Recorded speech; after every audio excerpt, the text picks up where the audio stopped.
Kapit hapon na naman at sadyang nakayoko, nakaupo, namimilip yung mga matay na mumugto. Nais na pumatak, luwas aking mga mata. Ayoko nang naisip pa na mabuhay pa sinta sa sobrang siglaot at galit dito sa aking dibdib. Di ko na makuwang kumalma at sa'yo ay makinig sa mga paliwanag mo kung bakit mo to nagawa. Ano ba aking kasalanan o sa'yo'y kulang pa ba? Ang isang katulad ko na halos ibigay ang lahat, sinakripisyo ang sarili kahit napakabigat. Tinanggap ko ang lahat, pagkataob mo't ikaw ang hindi ko matanggap kung bakit ika'y umayaw. At nalaman ko na lang bigla na kayo na palang dalawa. Hindi ka ba nahiya? Sa kaibigan ko sumama ka. Tagos pusong kirot, lungkot at tapdi. Sawa na akong masaktan, ayoko na umibig pang muli.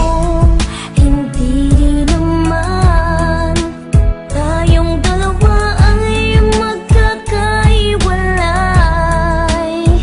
Kahit pa ano man ang mangyari, ay nandito lamang ako sa'yo.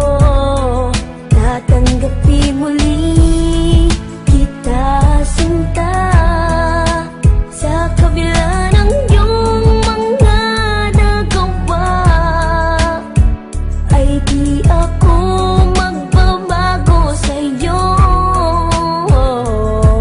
Pagkat ikaw ay aking mahal, o aking mahal. Sa kabila ng sakripisyo sa'yo't pagpapakabuti ko, di ko inasahang pagdurusa ang aabutin ko. Sa dami ng mga bagay na sa'yo'y aking binigay, kala ko ako lang pero ngayon ang iyong kapiling ay iba. At ang masakit, kaibigan ko pa at masakit na halos pagduldulan mo sa aking mukha na mas mahal mo siya. Bakit kilala mo ba siya ng lubusan para gawin mo sa kanya ang magsunod-sunod?